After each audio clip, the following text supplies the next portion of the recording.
nama Tuhan. Shalom. Shalom. Salam dalam kasih Tuhan Yesus Kristus. Selamat datang Bapak Ibu Saudara yang diberkati Tuhan.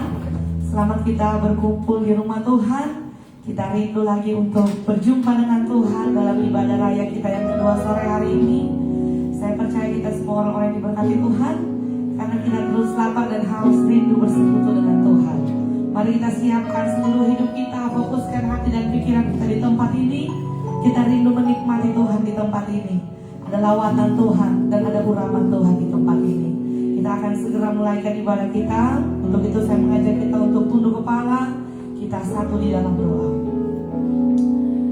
Kami memuji kebesaran-Mu Bapa, Allah kami yang dahsyat, ajaib dan luar biasa, Allah kami yang hebat dan tidak ada tandingannya. Kami bangga kepadamu ya Tuhan, bahwa kasih setiamu besar atas hidup kami. Penyertaanmu yang sempurna membawa kami di hari ini Tuhan, sehingga kami semua jemaat-jemaatmu, umat-umatmu Bapa, kami boleh datang di rumahmu dengan satu kerinduan kami. Kami mau rindu bersekutu dengan Tuhan.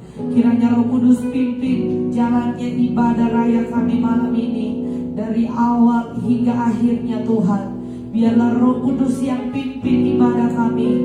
Kami percaya kuat kuasa darah-Mu sudah menyucikan kami, sudah melayakkan kami, sudah menguduskan kami, sehingga kami layak berjumpa dengan Engkau dalam hadirat-Mu yang kudus. Kami menyerahkan saudara-saudara kami yang masih dalam perjalanan, tibakan dengan segala senama Tuhan. Biar kami boleh bersama-sama memuji dan mempermuliakan nama Tuhan. Biar dalam ibadah raya kami sore menjelang malam hari ini, Engkau saja yang dimuliakan, Engkau saja yang disanjung, dan Engkau saja yang ditinggikan. Kami percaya di tempat ini ada urapan baru, di tempat ini ada kuasa, di tempat ini ada hadirat Allah yang bekerja, menjamah dan melawat kami semua. Ini bukan hanya sekedar seremoni biasa, tapi ini adalah hadirat Tuhan yang dihadirkan di tempat ini, di mana Engkau duduk dan bertahta. Kami siap membuka dan memulaikan tabiskan ibadah raya kami yang kedua pada sore hari ini, dalam nama Bapa, Putra dan Roh Kudus, yaitu di dalam nama Tuhan Yesus Kristus. Haleluya. Amin.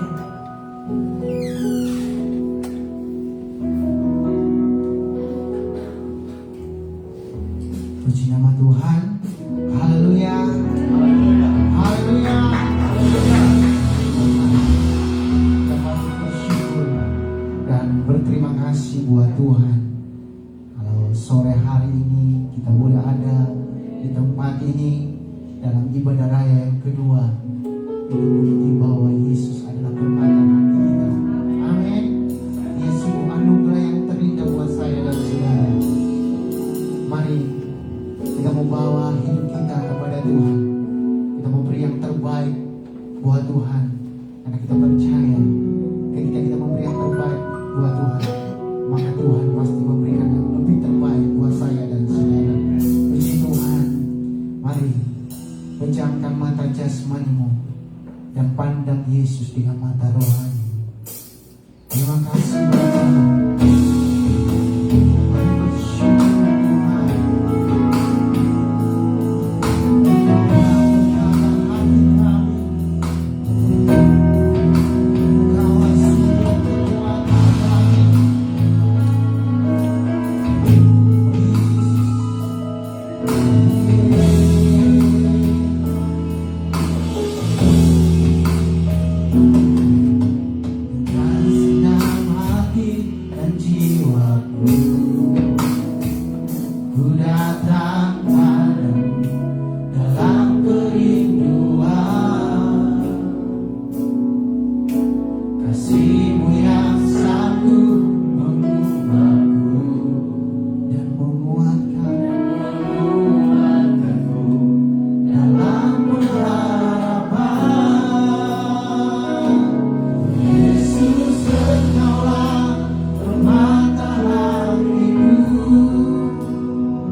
Yesus cukup bagi kita.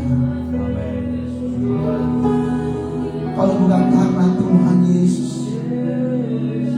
kalau bukan karena kasih Tuhan,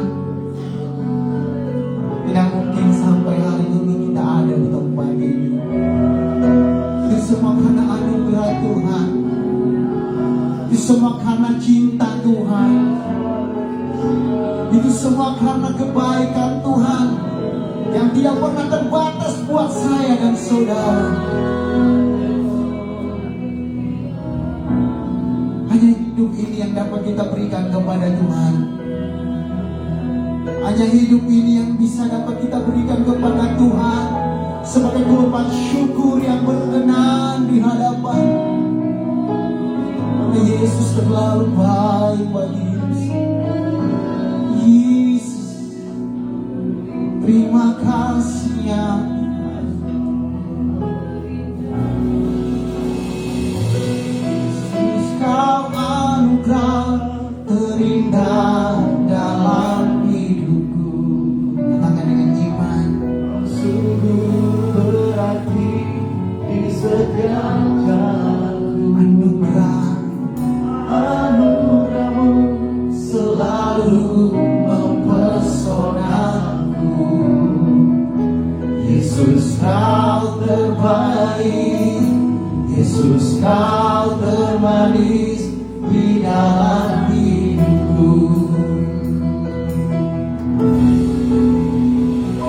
Yesus, kau anugerah terindah dalam hidupku. Kau sungguh berarti di setiap jalanku. Anugerah-Mu selalu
Setiap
Kami bangga punya Allah seperti Engkau.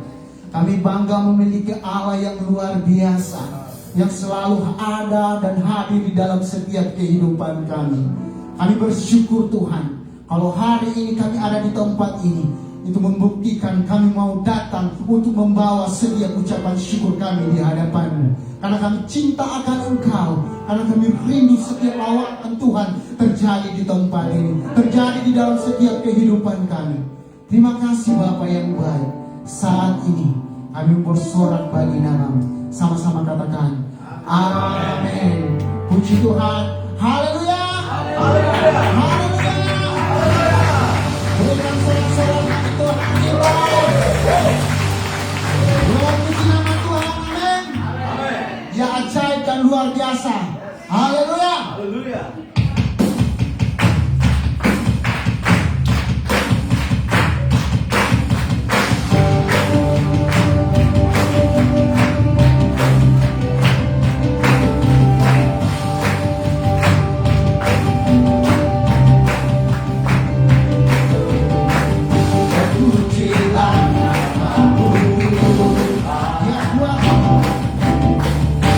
Buatkan penuh kemuliaan.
Biarkan firman Tuhan itu selalu tertanam di dalam hati saya dan saudara. Biarkan firman Tuhan itu selalu bertumbuh dan berakar. Dan biarkan firman Tuhan itu selalu berbuah, sehingga menghasilkan buah yang terbaik. Kita mau berkata kepada Tuhan, biarkan Tuhan selalu melingkupi kita dengan kebenaran firman. Karena firman Tuhan adalah kekuatan bagi setiap orang yang percaya kepada-Nya. Terima kasih Tuhan. Bersyukur Yesus.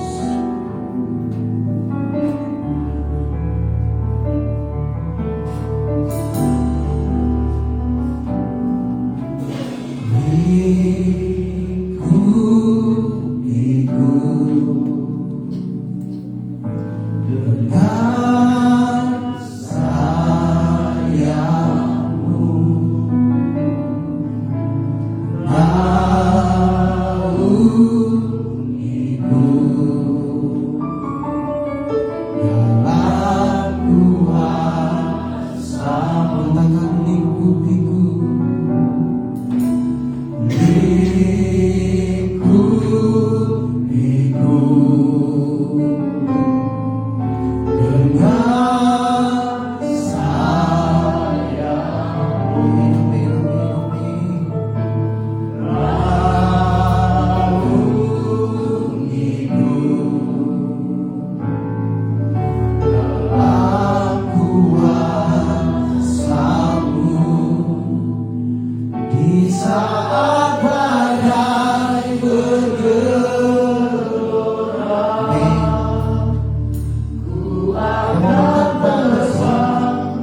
Dalam badai ada pertolongan Tuhan.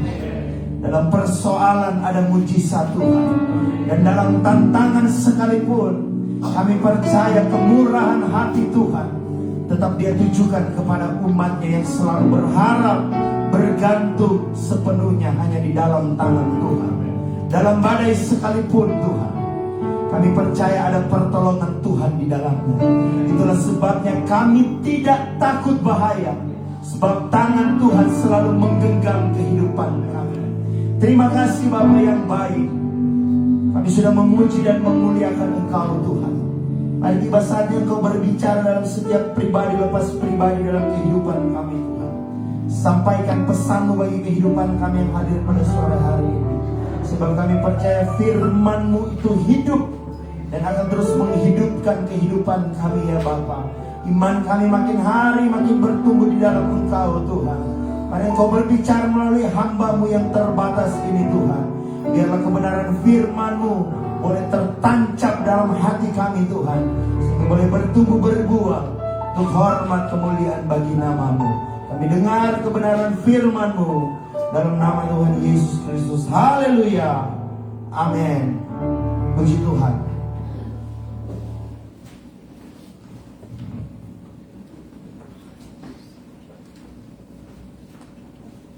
Shalom. Selamat sore saya ucapkan kepada kita semua jemaat Tuhan yang boleh terkumpul hadir pada sore hari ini. Berkat atas pertolongan Tuhan, atas kemurahan Tuhan, kita boleh jumpa satu dengan yang lain pada sore hari ini. Dan saya percaya ada berkat Tuhan yang Tuhan sudah siapkan bagi kehidupan kita semua. Amin. Puji nama Tuhan. Kita akan mendengarkan khotbah yang saya sudah sampaikan tadi, bahwa hari ini kita akan membahas tentang perspektif yang terdapat dalam Bilangan pasal 13. Jadi kita sudah bahas dari ayat 1 sampai ayat yang ke-25. Dan di bagian yang kedua ini kita akan bahas dari ayat yang ke-26 sampai ayat yang ke-33. Sebelum kita lanjut, saya mau flashback sedikit tentang kebenaran firman Tuhan yang sudah saya sampaikan tadi. Jadi orang Israel pada waktu itu, mereka lepas dari zaman Yusuf, mereka diperbudak oleh orang-orang Mesir pada waktu itu. Sehingga pada akhirnya mereka berteriak, mereka minta tolong kepada Allah. Dan Allah mengirimkan pemimpin yang luar biasa, pemimpin yang hebat yang dipakai oleh Tuhan yang bernama Musa. Dalam perjalanan kehidupan mereka ketika mereka ada di tanah Mesir, Tuhan membawa mereka, Tuhan menggiring mereka, Tuhan menuntun kehidupan bangsa yang besar ini. Kurang lebih 400 tahun lamanya Tuhan bawa mereka. Dan tiba saatnya mereka akan masuk ke tanah perjanjian, di mana tanah ini sudah dijanjikan oleh Tuhan untuk diberikan kepada bangsa yang besar pada waktu itu.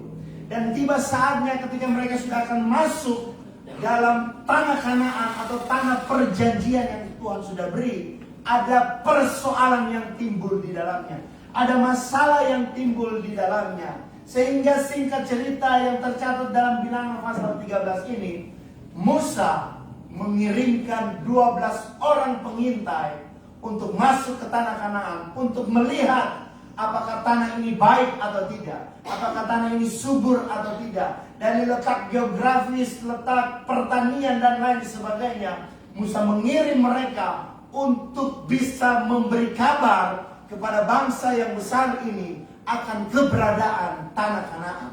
Tetapi apa yang terjadi waktu 12 orang ini diutus, waktu 12 orang ini dikirim, ada perbedaan sudut pandang dari ke-12 orang ini. Kita ketahui bersama, 10 orang ini menyatakan hal yang tidak baik kepada bangsa yang besar itu. Sementara yang 2 orang, Kaleb dan Yosua, mereka berkata tanah ini sungguh baik, sungguh luar biasa. Dan dengan keyakinan penuh, dengan sudut pandang Allah yang mereka pakai, mereka berkata kalau kita pasti bisa masuk ke dalam atas pertolongan Tuhan. Itulah sebabnya tadi kita sudah membahas dari ayat pertama sampai ayat yang ke-25 yang melandasi kebenaran firman Tuhan ini dengan semua catatan, pemimpin-pemimpin yang diutus, orang-orang yang berpengaruh di tiap-tiap suku itu Musa ambil satu orang satu dan Musa utus. Ternyata 12 orang ini punya pandangan yang berbeda.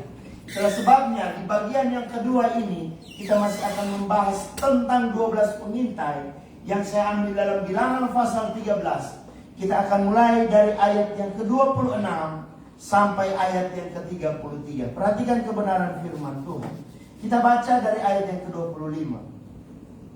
Sesudah lewat 40 hari, pulanglah mereka dari pengintaian negeri itu.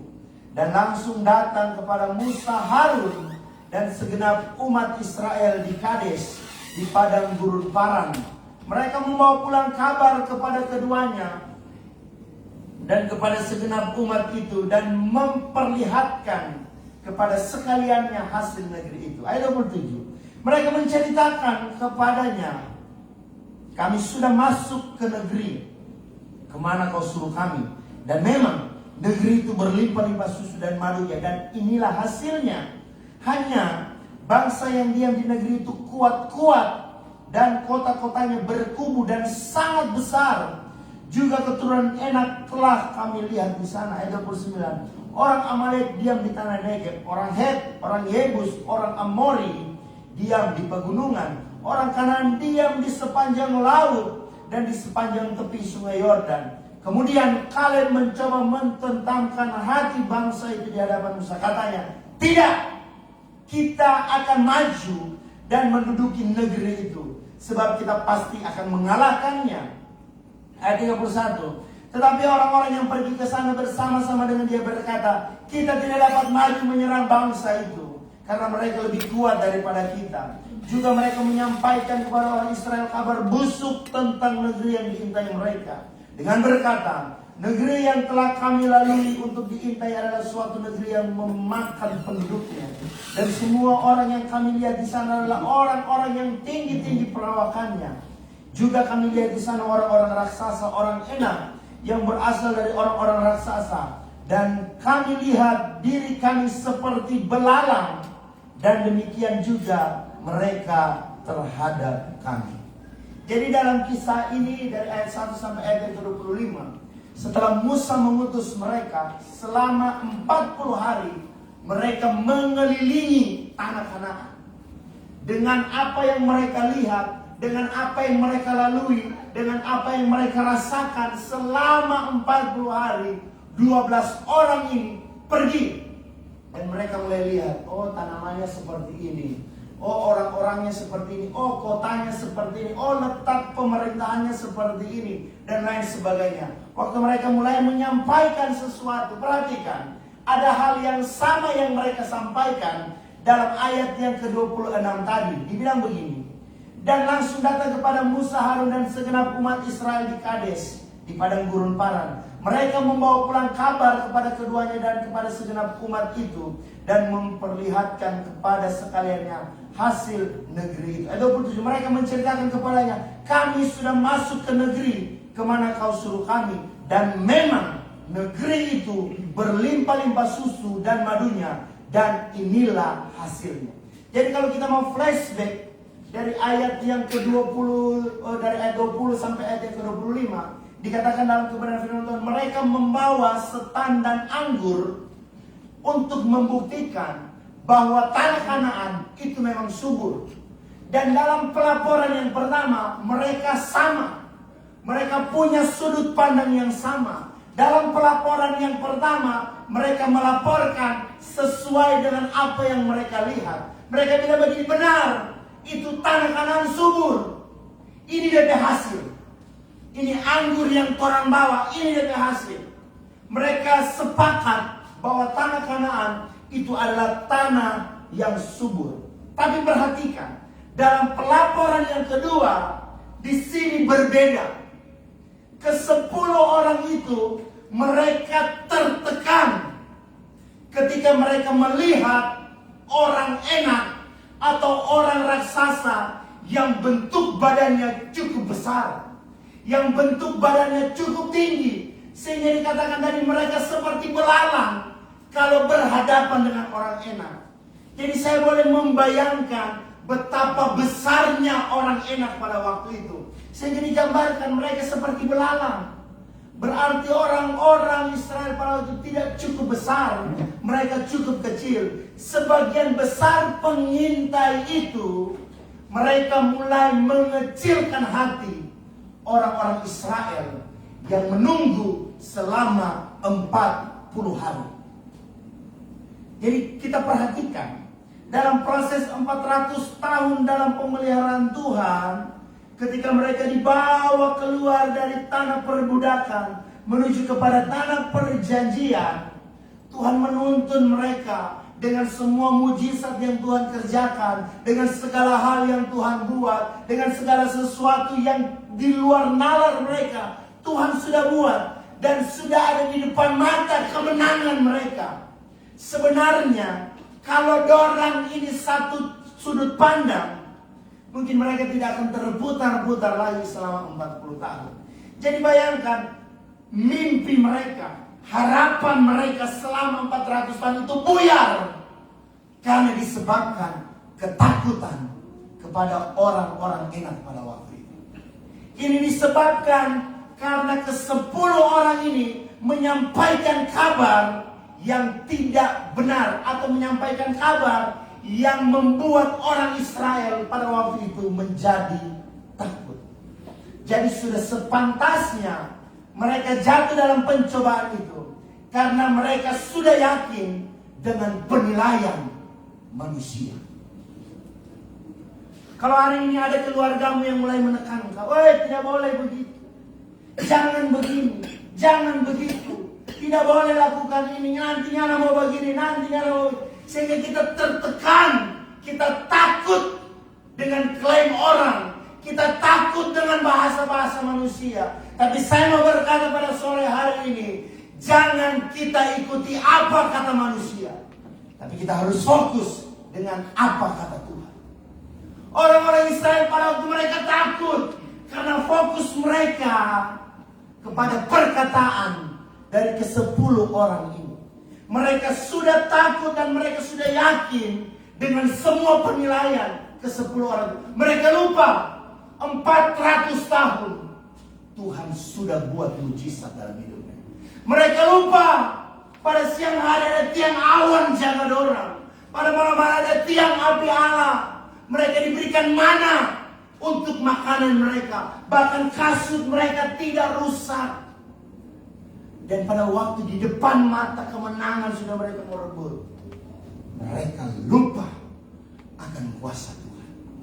Saya mau berkata kepada kita pada sore hari ini, pesan Tuhan, mari kita fokus pada perkataan Tuhan, bukan pada perkataan manusia yang dapat menghancurkan iman.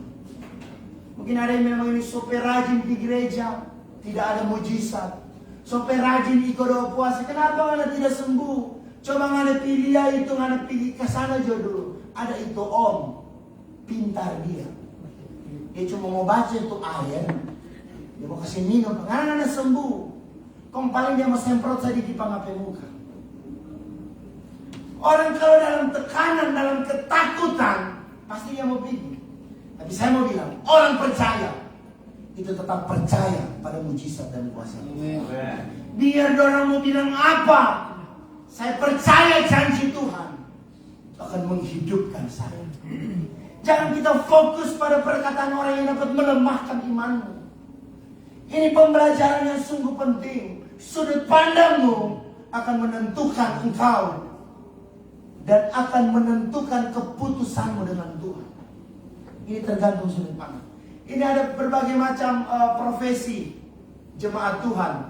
Mungkin terlebih khusus yang hadir pada sore hari ini. Kita punya berbagai macam profesi. Dalam hal-hal tertentu kita ditekan, dalam hal-hal tertentu kita harus harus ditugaskan atau harus sudah memutuskan keputusan pada saat itu juga. Kalau kita tidak dekat dengan Tuhan seperti Komsel kemarin, kalau kita tidak dekat dengan Tuhan, kita akan mengambil keputusan yang salah. Tapi kalau engkau dekat dengan Tuhan, engkau akan peka dengan suara Tuhan. Dan pasti keputusanmu itu pasti berdasar daripada Tuhan. Saya mau berkata kepada kita sore hari ini, jangan kita fokus pada perkara-perkara yang ada dalam dunia ini. Jangan kita fokus kepada orang-orang punya bicara. Mulut tetangga itu lebih jahat. Ada yang bilang begitu. Oh, sekulkas baru lagi dia. Pasti uang bank. Sekoto baru lagi dia. Pasti bawa utang itu. Kadang-kadang orang pemulu ini bikin ancur mental. Tapi kalau kita mau terus membenahi hidup kita di depan mata mereka, kita akan kehilangan fokus untuk mengejar kebenaran. Kalau terus hanya membenahi hidup kita di mata tetangga, kita tidak akan terfokus lagi untuk mengejar kebenaran atau keserupaan dengan Kristus. Makanya saya mau berkata kepada kita, tetap fokus pada jalan Kristus. Biar juga orang mau bilang apa terserah. Yang penting saya mau pandang saja Kristus. Pandang terus padanya. Jangan menoleh dana. Jangan pandang salah orang lain. Pandang saja Yesus. Amin. Sudah jadi aja orang mau apa. Kalaupun kita orang mau tegur atau apa, kita terima saja dengan sukacita. Jangan termakan hati dengan orang. Karena seperti orang Israel, mereka sudah yakin dengan semua penilaian manusia pada waktu itu. Bila sebelumnya para pengintai itu memiliki kesamaan pendapat saat melaporkan kesuburan tanah dan kemakmuran Kanaan, tapi dalam laporan bagian yang kedua terjadi perbedaan. Kita lihat ayat yang ke-30. Kemudian perhatikan, di sini poinnya.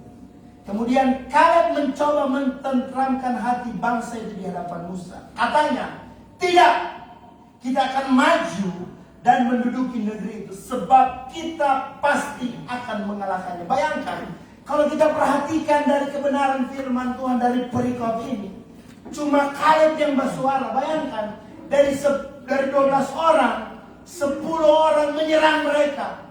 Dan yang saya heran, kenapa Yosua tidak bercerita di sini? Kenapa Yosua tidak mengeluarkan statementnya untuk membantu apa yang Kaleb bilang? Jadi kita memfokuskan pandangan kita hari ini kepada Kaleb, kepada usaha dari seorang yang bernama Kaleb. Sebab kita pasti akan mengalahkan. Mari kita melihat latar belakang Kaleb. Jadi Kaleb ini berasal dari suku Yehuda, suku para pemimpin. Perhatikan. Dalam hal ini Kaleb menyemangati mereka, ayo maju berperang. Dia bilang, orang pasti kasih kalah pada orang. Maju. Kalau dalam sebuah regu, kalau ada istilah begini, ragu-ragu mundur. Begitu Om ya? Kalau dalam TNI, ragu-ragu mundur. Kalau bilang begini, mari maju orang. Kita juga lihat itu raksasa. Kita juga ada di sana. Biar mau dibilang kita orang yang rupa belalang. Tapi kalau bilang sebab kita pasti akan mengalahkannya. Kalau punya keyakinan, kalau punya sudut pandang yang berbeda. Karena kalau tahu Tuhan mampu menolong mereka. Tapi kenapa 10 orang ini tidak melihat hal itu? Dalam keluarga pun suami istri kadang-kadang beda persepsi, beda pandangan.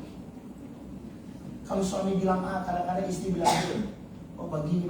Ini bukan satu persoalan sebenarnya. Yang penting kita mendapatkan titik temu. Tapi dalam hal ini mereka tidak mendapatkan titik temu. Kaleb tidak didukung oleh teman-teman yang 10 orang. Hanya Yosua. Mungkin kalau zaman sekarang, kalau yang saya bayangkan begini, waktu Kaleb bilang maju, dia orang maju. Mungkin Yosua cuma bilang Jadi yang saya dapatkan begini, barangkali kenapa Yosua tidak bicara, karena Yosua merupakan abdi Musa. Ini pandangan saya. Takutnya waktu Yosua berkata, ayo maju juga kita nanti. Takutnya ke-10 orangnya akan mau, iya mana kan Musa pe anak buah. So pasti nggak ada dukung. Tapi dalam hal ini Kaleb yang benar-benar berusaha untuk meyakinkan mereka. Jadi perhatikan, sesuai namanya Kaleb, itu bermakna sepenuh hati. Sepenuh hati juga dia mau meyakinkan orang-orang pada waktu itu. Ayo maju. Karena Kaleb juga sudah lihat, dia sudah cermati, dia sudah saksikan kekuatan orang Kanaan pada waktu itu. Dan dengan keyakinan, mungkin Kaleb bilang begini, Tamang, sisa 1 langkah lagi. Oi, sisa 1 langkah lagi. Sisa 1 perang lagi. Sisa 1 hantaman lagi. Sisa 1 kesatuan lagi. Maka pekerjaan kita akan tuntas. Kaleb yakinkan orang, hei, 1 kali ini lagi. Maju. Kenapa kamu ragu? Sisa 1 kali lagi itu orang mau berperang. Maka perjuangan kita akan tuntas. Dalam hal ini Kaleb tidak setuju dengan kesimpulan yang menekankan pada kekuatan orang Kanaan pada waktu itu. Kaleb menolak. Jadi saya mau bilang begini, sekalipun Kaleb soalnya itu raksasa, dia tolak semua itu karena dia tahu Tuhan yang menyertai mereka. Mungkin terkadang pilihan itu berat dari segi hitung-hitungan kita, dari segi kerugian kita, dari segi material kita yang kita dapatkan tidak sesuai dengan apa yang kita butuhkan. Saya mau berkata, itu hanya persoalan angka. Mungkin ada yang hari-hari ini begitu bergumul dengan keuangan. Manusia kalau sudah bicara tentang keuangan, pasti berat lebih hidup. Mereka harus membawa bayar utang. Aduh Tuhan, uang belum terkumpul. Saya mau bilang, itu hanya persoalan angka. Kuasa Tuhan tidak dapat dibatasi hanya karena persoalan angka. Amin. Begitupun dalam hal ini, Kaleb yakin kuasa Tuhan. Kalau kemarin Tuhan tolong, dan janji Tuhan mereka akan masuk ke dalam tanah Kanaan, kenapa mereka harus ragu? Coba kita flashback dalam ayat yang ke-29. Jadi apa landasan dari pernyataan Kaleb sebab kita pasti akan mengalahkannya? Mari kita melihat faktanya. Sebelum kita lihat ayat yang ke-29, coba kita melihat dalam Ulangan 1 ayat yang kedua. Bilangan pasal yang pertama. Jadi sebenarnya bala tentara Israel ini cukup banyak. Jadi saya berpikir begini, kalau kita bertanya apa landasan dari pernyataan Kaleb ini? Kalau kita melihat dalam Bilangan 1, itu laskar Israel dihitung. Jadi kalau kita mau baca dari ayat 1 sampai ayat yang ke-54, orang-orang Israel pada waktu itu dihitung. Yang mana orang-orang dewasa, yang mana yang sudah bisa bertarung, yang mana sudah bisa berperang, dan yang mana yang mampu untuk bisa merebut tanah Kanaan. Mari kita lihat faktanya, lihat. Bilangan pasal 1, suku Ruben tercatat dalam kebenaran firman Tuhan, ada 46.500 tentara yang siap berperang. Kita melihat fakta. Kalau Kaleb bilang begini, ayo Kita tak akan maju dan menduduki negeri itu sebab kita pasti akan mengalahkannya. Kalau ke-10 orang ini punya keraguan-raguan, barangkali Kaleb tidak. Karena Kaleb tahu tentara orang Israel pada waktu itu cukup banyak. Kita lihat, dari suku Simeon ada 59.300 orang yang siap berperang. Dari suku Yehuda ada 74.600 orang yang siap berperang. Dari suku Isakar ada 54.400 orang yang siap berperang. Dari suku Efraim ada 45.500 orang. Suku Benyamin 35.400. Suku Sebulon 57.400. Suku Manasye 32.200. Suku Dan 62.700. Suku Aser 41.500. Suku Naftali 53.400. Suku Gad 45.650 orang. Jadi total keseluruhan tentara Israel pada waktu itu 603.550 orang. Kenapa mereka takut? Saya tahu ini angka tidak sedikit Bapak Ibu. Ini bukan hitung di kios ini, bukan. Tapi ini orang manusia. 603.550 orang. Barangkali kalau dari pandangan kita ini cukup untuk mengalahkan orang Kanaan pada waktu itu. Sehingga kali bilang begini, ayo mari jom masuk. Orang bisa. Dari total pasukan Israel ini belum ditambah Tuhan. Amin. Kalau orang pikir ini 3.550 orang pasukan ditambah dengan Tuhan, orang mau masuk Pak itu.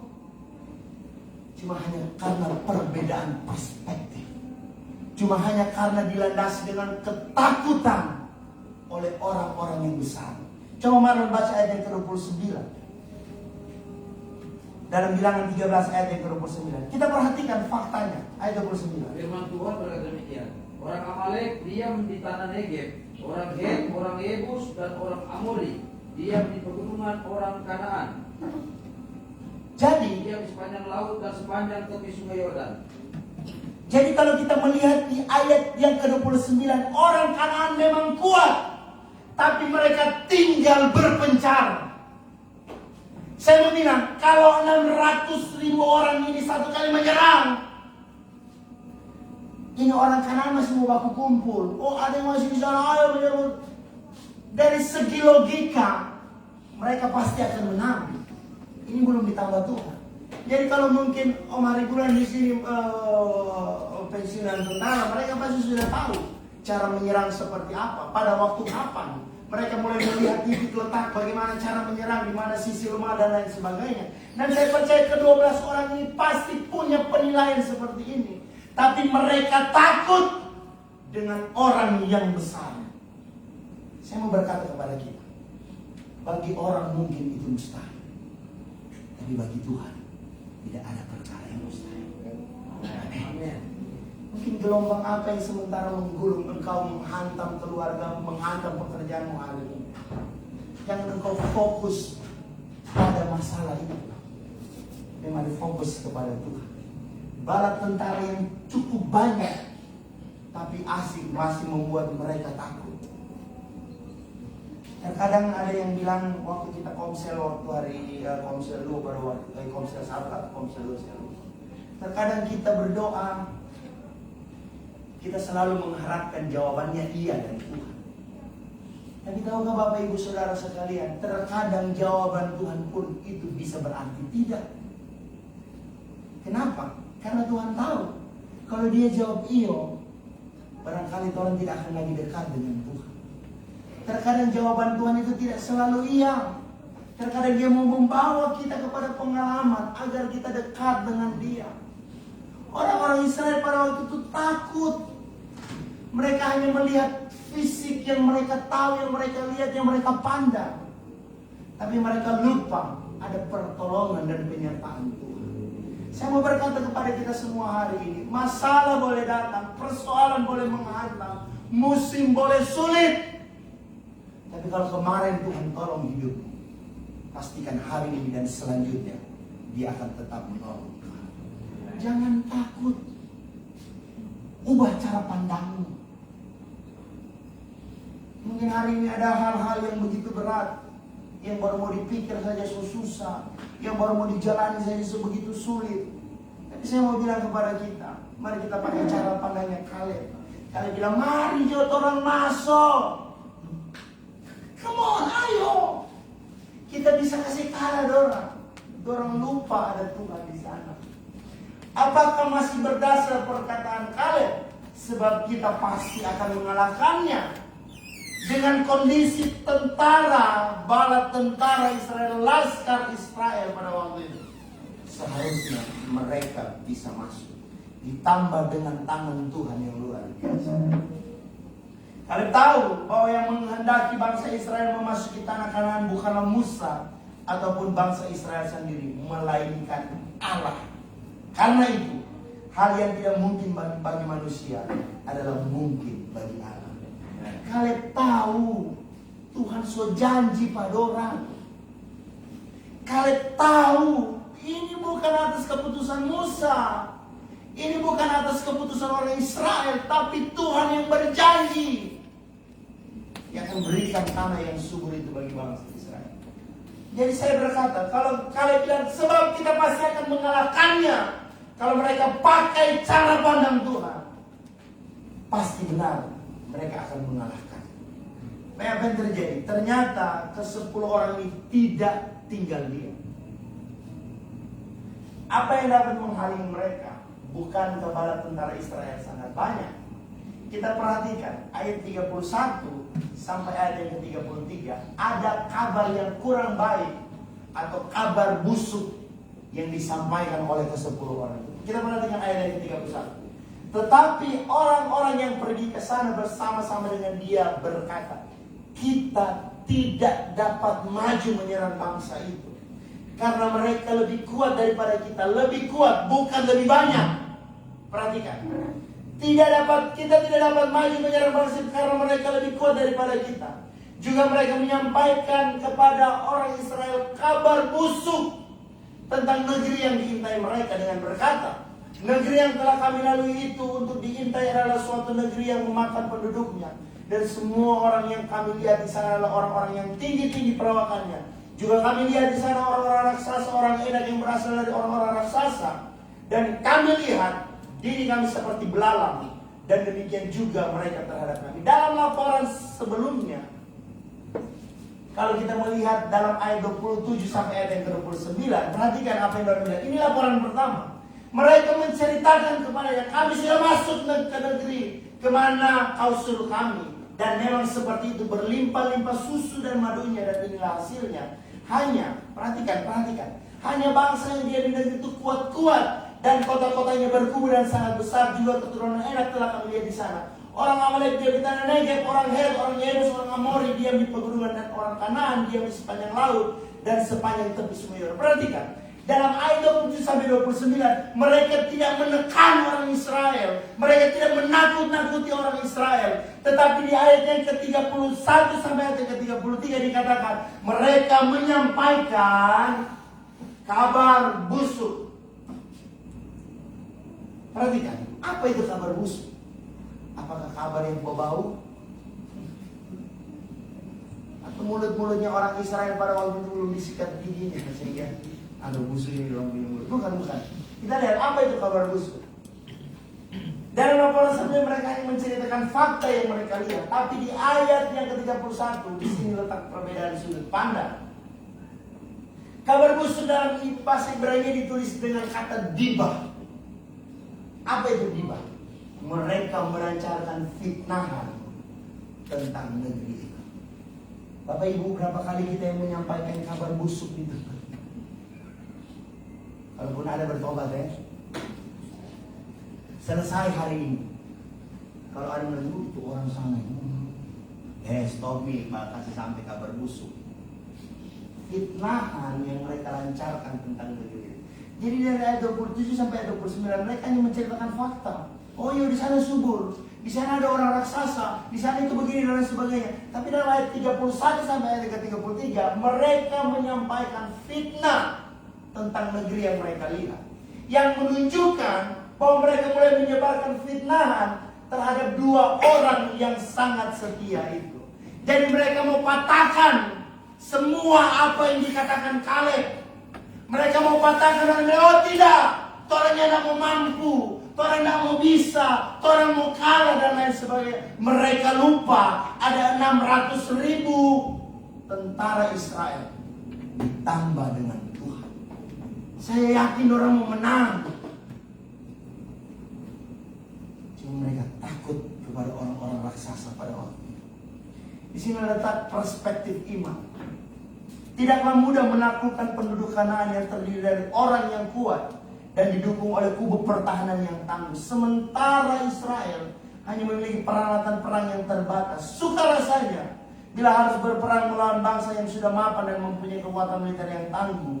Itulah sebabnya sebagai pengintai berpendapat bahwa tidaklah mungkin melakukan bangsa yang besar dan kuat itu. Mereka lupa akan janji Allah kepada leluhur mereka bahwa tanah itu akan diberikan kepada umatnya. Mereka lupa. Jadi yang mereka hanya lihat apa yang kelihatan. Seperti yang Ibu Gembala khotbahkan minggu lalu. Ketika bujang Elisa pada waktu itu, oh banyak orang tentara. Elisa bilang, cuma buka. Dia ini bala tentara Allah. Jadi mungkin kita hanya melihat diri kita. Tuhan kasih yang kita ini. Kita hanya melihat rekening kita, oh Tuhan kasihan kita bedo.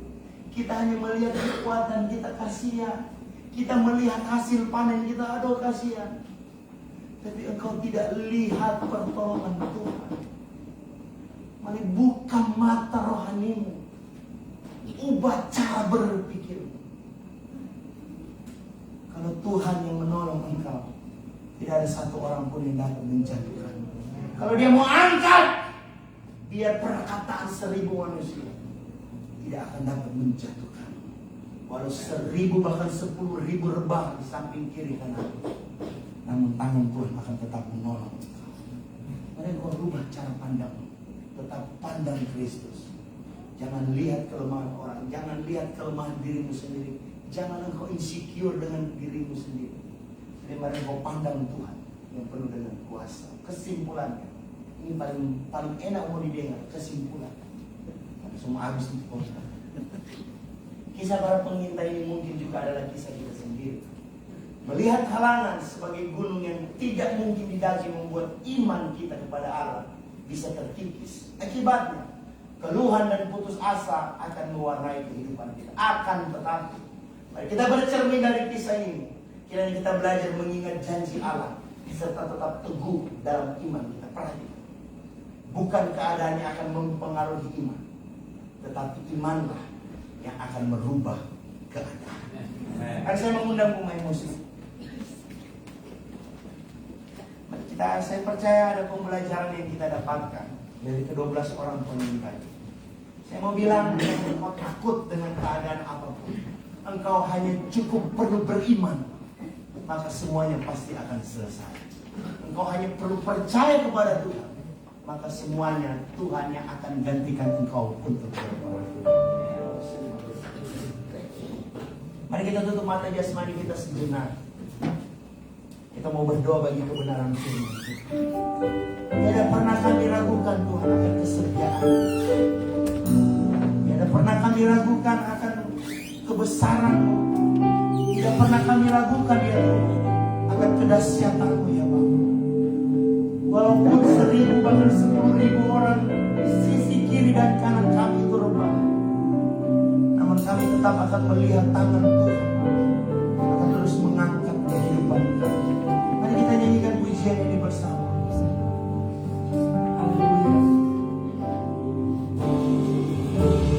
Tiada pernah ku ragukan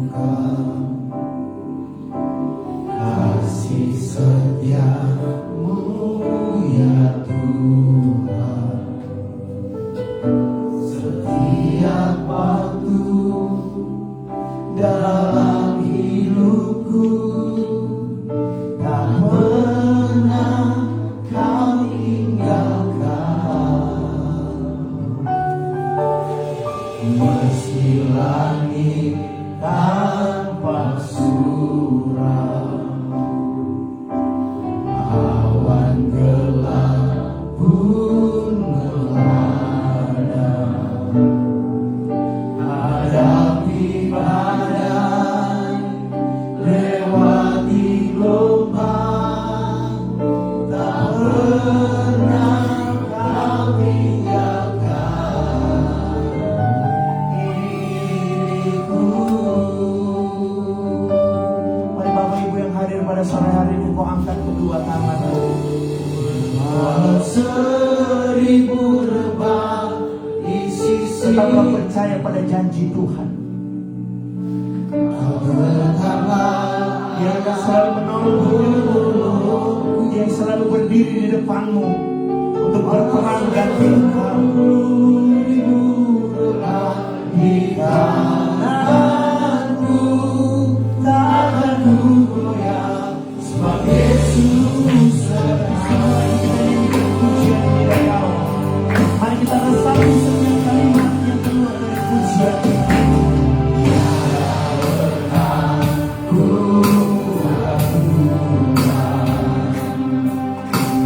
Kasih setiamu ya Tuhan. Haleluya. Dalam hidupku tak pernah kau tinggalkan. Meski langit Meski langit imani pujian, bahwa pertolongan Tuhan akan Dia nyatakan dalam kehidupanmu. Mungkin ada raksasa-raksasa yang sementara kau hadapi hari ini, tapi percayalah dalam pertolongan Tuhan, dalam waktunya Tuhan, Tuhan membawa kepada arahan yang berbeda.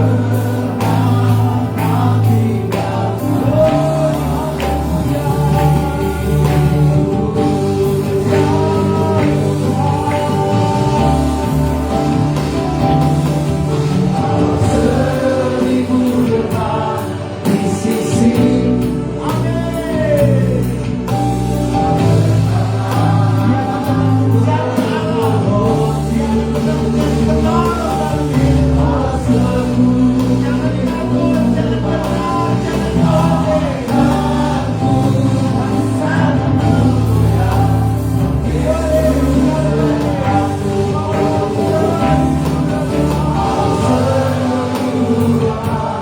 di sisi.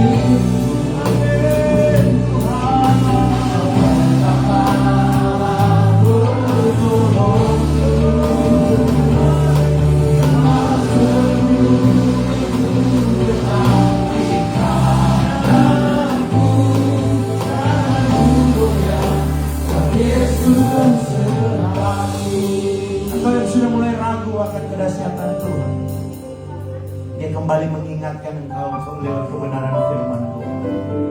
Engkau yang sudah mulai ragu akan kuasa Tuhan, Dia mengingatkan kembali kepada engkau melalui pesannya pada sore hari.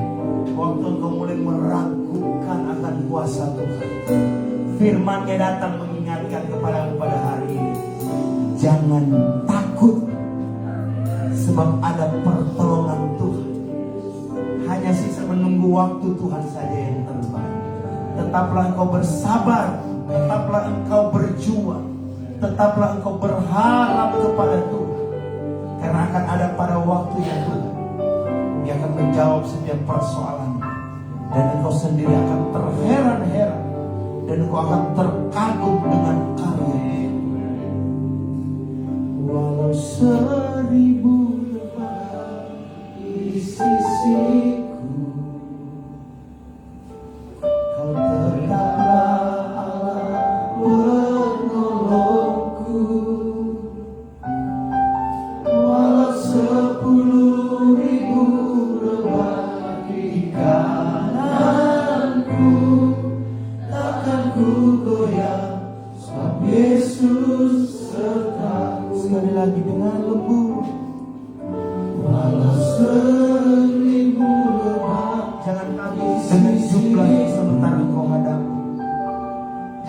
takut dengan persoalan yang sementara melanda hidup. Ini hanya tentang waktu Tuhan. Kalau kau tetap berharap, percaya dan bersandar kepada maka pertolongan akan nyata dalam kehidupanmu. Sekali lagi,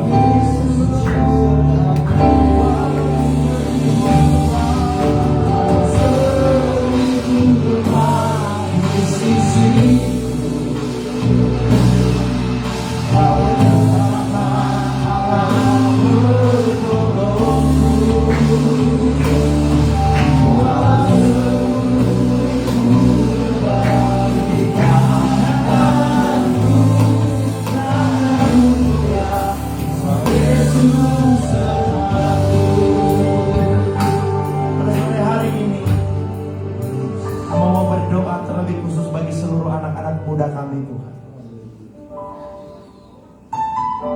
Dalam masa depan mereka, kami percaya Tuhan sudah siapkan yang terbaik. Mungkin di hari-hari ini mereka diproses dengan luar biasa. Mungkin mereka takut akan masa depan mereka. Mungkin mereka hanya menilai dari sisi pekerjaan mereka. Mungkin mereka takut karena pekerjaan mereka hari-hari ini tidak begitu baik di mata orang. Itulah sebabnya Bapak yang baik, hamba berdoa terlebih khusus bagi seluruh pemuda remaja kami. Kiranya Engkau anugerahkan kekuatan dalam hidup mereka. Timbulkan terus pengharapan dalam hati mereka. Buat mereka terus percaya akan janji-Mu Tuhan. Sekalipun mereka belum melihat hari ini, tapi kami berdoa, kami begitu percaya dengan penuh keyakinan bahwa Tuhan akan membukakan jalan yang terbaik bagi anak-anak muda kami. Itulah sebabnya Bapak yang baik, Kau terus anugerahkan kekuatan, kemampuan dalam kehidupan mereka ya Bapak. Buat mereka terus bersandar dan berharap sepenuhnya hanya kepada-Mu Tuhan. Bukan dengan kekuatan mereka, bukan dengan pikiran mereka, bukan dengan cara pandang mereka ya Bapak. Tetapi biarlah mereka semua landasi itu atas dasar iman mereka kepada-Mu ya Bapak. Juga kami berdoa bagi para orang-orang tua yang ada Tuhan. Mungkin mereka khawatir dengan rumah tangga mereka, dengan anak-anak mereka, dengan masa depan anak-anak mereka ya Bapak. Dengan usaha mata pencarian, mungkin dengan kesehatan ya Bapak. Tapi pada sore hari ini kami berdoa kiranya Tuhan anugerahkan kekuatan, kemampuan ya Bapak. Ubah cara pandang mereka, biar mereka hanya memandang Engkau dalam kehidupan mereka, sehingga fokus mereka hanya tertuju kepada-Mu ya Tuhan. Terima kasih Bapak yang baik, menerangkan kebenaran firman-Mu. Hamba terbatas adanya ya Tuhan, tapi biarlah Roh Kudus yang akan menyempurnakan firman Tuhan pada sore hari.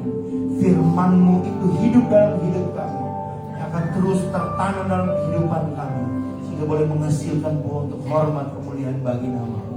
Untuk syukur kami atas kebenaran firman-Mu, kami akan menabur bagi pekerjaan Tuhan di tempat ini. Kami percaya ketika kami memberi, kami tidak berkekurangan, tapi Tuhan akan terus melimpahkan berkat sesuai dengan janji kebenaran firman Tuhan. Sebab dengan iman kami percaya, kami yang menabur, pasti kami akan menuai. Kami memberi dengan penuh sukacita. Dalam nama Yesus, haleluya. Amin.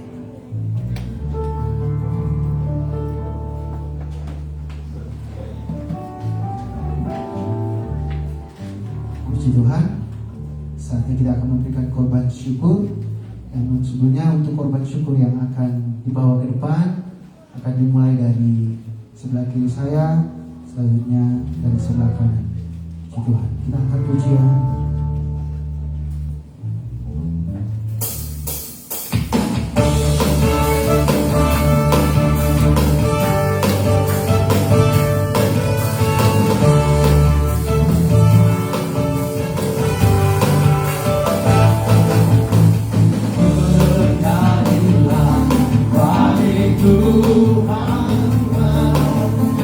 Nyanyikanlah nyanyian syukur.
seperti Engkau. Kami bersyukur malam hari ini Tuhan, kami semua hadir di tempat yang tepat dan di waktu yang tepat. Kami sudah diberkati dengan ibadah raya pada malam hari ini Tuhan. Biarlah kiranya apa yang kami kerjakan malam ini Tuhan disenangkan, Tuhan dimuliakan, dan Engkau yang ditinggikan. Dan semua korban syukur, pujian, penyembahan kami berbau harum di hadapan-Mu Bapa. Dan terlebih kami percaya dengan iman melalui ibadah kami pada malam hari ini, kami diberikan kekuatan yang baru, ada pengharapan yang baru, ada iman yang baru ditambah bagi kami Tuhan. Biarlah kiranya ini terus mengubah cara pandang kami, bahwa kami bukan melihat apa yang ada di depan mata kami, tapi kami hanya mau memandang Yesus yang lebih besar dari segala-galanya. Dan kami percaya bukan keadaan yang akan mengubah iman kami, tetapi iman yang kami punya akan mengubah keadaan. Bahwa kami percaya Allah yang kami sembah sanggup membuat yang tidak mungkin jadi mungkin, yang tidak ada jadi ada, yang mustahil menjadi mungkin. Dan itu Yesus Kristus yang kami sembah. Kami percaya pertolongan-Mu tepat pada waktunya. Semua jemaat Tuhan yang sudah hadir pada malam hari ini, bahkan yang mengikuti layangan live streaming ibadah kami dimanapun mereka berada, hari ini kami semua sudah diberkati oleh Tuhan. Kami percaya setiap keluarga kami diberkati oleh Tuhan, rumah tangga kami diberkati oleh Tuhan, usaha pekerjaan, mata pencarian kami, masa studi kami diberkati oleh Tuhan. Biarlah kiranya keberkatan yang Allah kerjakan itu kami boleh kembalikan untuk hormat kemuliaan nama Tuhan. Biarlah dimanapun semua jemaat Tuhan berada, di sepanjang minggu ini kami akan beraktivitas bekerja, kiranya Tuhan menolong dan menjaga menyertai kami. Biarlah kiranya kekuatan Tuhan tinggal menjadi bagian milik kami. Dimanapun kami melangkah, kami percaya di sana ada penyertaan Tuhan. Mampukan semua jemaat Cornerstone, kami semua yang hadir malam ini, biar kami benar-benar boleh menjadi saksi Kristus. Kami bukan menjadi batu sandungan, tetapi melalui hidup kami Tuhan yang dipuji dan dipermuliakan. Biarlah pikiran, perkataan, perbuatan kami makin hari makin serupa dengan Kristus. Kalau ada umat Tuhan yang sakit datang malam ini Bapa, atau ada di rumah mereka yang terbaring dalam keadaan tubuh lemah, kami percaya kuasa bilur-Mu itu belum pernah berubah. Engkau dokter yang ajaib, Engkau tabib yang heran. Setiap kami yang sakit, kami percaya dengan iman di dalam nama Yesus, Allah sanggup mengerjakan kesembuhan. Bahkan setiap tantangan, persoalan, pergumulan yang kami hadapi, besar ataupun kecil, berat ataupun ringan, kami percaya Yesus jawaban bagi kami. Jikalau kami harus melewati jalan itu Tuhan, jikalau cawan ini kami harus minum, kami percaya kehendak Tuhan yang jadi, yang terbaik bagi kami. Tuhan akan memberikan kami kemampuan. Bersama dengan Tuhan kami cakap menanggung segala perkara. Biar semua jemaat Cornerstone menjadi murid Kristus yang sejati untuk dapat memuridkan. Dimanapun jemaat Cornerstone pergi dan berada, dalam setiap aktivitas mereka, di sana ada tiang awan dan tiang api Allah melindungi kami semua. Seluruh hidup kami taruh dalam tangan Tuhan. Kami percaya penyertaan Tuhan sempurna, memberkati bangsa dan negara kami, memberkati daerah kami, memberkati kota kami, memberkati tempat di mana kami semua pergi dan berada tinggal, di desa Ipi, di kota Bungku, di Kabupaten Morowali, Sulawesi Tengah, Indonesia, diberkati oleh Tuhan. Terima kasih banyak Bapa di sorga. Bahkan pelayanan pekerjaan Tuhan yang ada di jemaat Cornerstone, Allah terus bela dan tolong. Biarlah kiranya Cornerstone memancarkan sinar kemuliaan Allah. Dari tempat ini akan banyak jiwa yang diselamatkan, datang percaya kepada Kristus. Terima kasih banyak Bapa di sorga. Kami mengucap syukur buat kasih setia-Mu yang besar. Dan akhirnya kekasih-kekasih Kristus, mari angkatlah tanganmu dan terimalah berkat yang daripada Tuhan. Diberkatilah engkau di kota dan diberkatilah engkau di ladang. Diberkatilah buah kandunganmu, hasil bumimu, hasil ternakmu, yang di anak lembu sapimu dan kandungan kambing dombamu. Diberkatilah bakulmu dan diberkatilah tempat adonanmu. Diberkatilah engkau pada waktu masuk dan diberkatilah engkau pada waktu keluar.